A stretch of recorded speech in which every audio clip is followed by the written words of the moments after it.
Monsieur le Président, li tax ma ñaan motion préjudicielle ni ma ko article 75 bu Assemblée nationale mayee moo di ne Monsieur le Président man dama déposé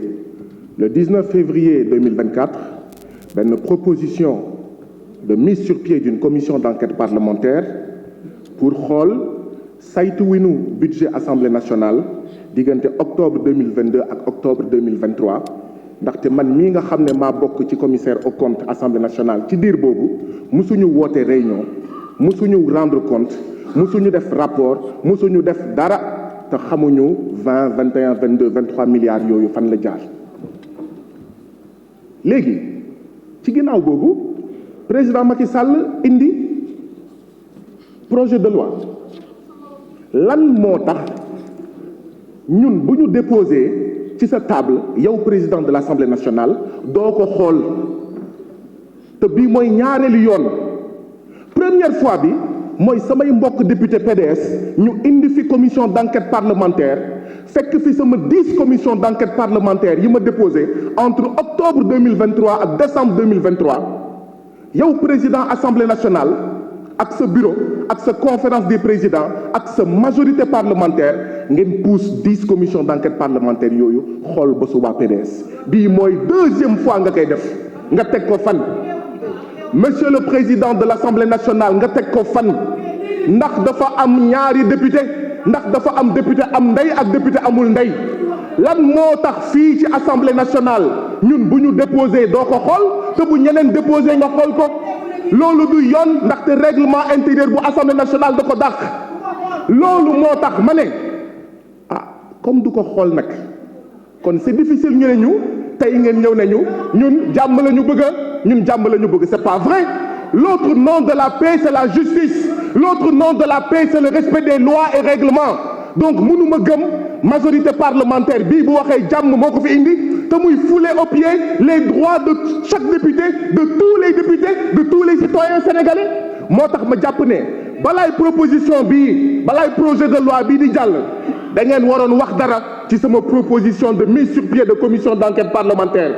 balaay projet de loi bi déposé naa le 7 mars 2023 une proposition de loi pour la modification des articles L29 L30 et L57 du code électoral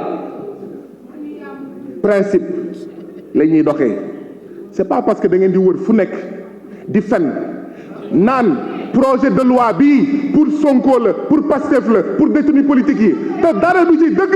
moo tax ngeen foog ne du ma ñëw fii pour wax leen ne da ngeen war a respecter samay droits de député da ngeen war a respecter samay droits de député monsieur le président de l'Assemblée nationale ce n'est pas normal tout à l'heure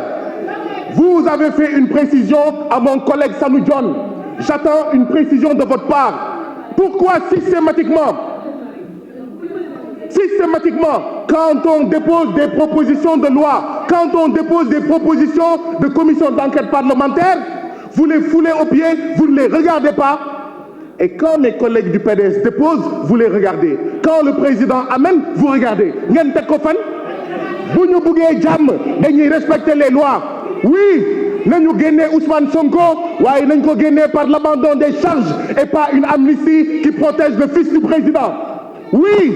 nañu génnee tous les détenus politiques parce qu'ils n'ont rien fait mais pas une amnistie qui protège le président son fils ses hommes et ses femmes demain abandonner les charges parce que ce sont des charges fausses fallacieuses monsieur le président j'attends de votre part comme vous l'avez fait tout à l'heure de manière si courtoise de manière normale à mon collègue Sanu Dione j'attends que vous me disiez pourquoi systématiquement vous le faites et quand vous le faites ça ne trahit qu'une seule chose en réalité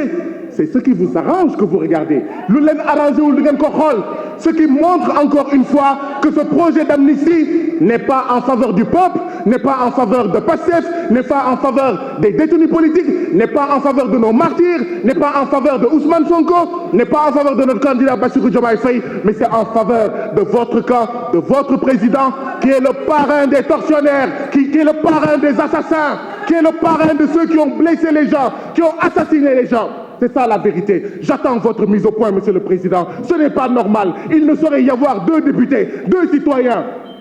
Merci, cher collègue.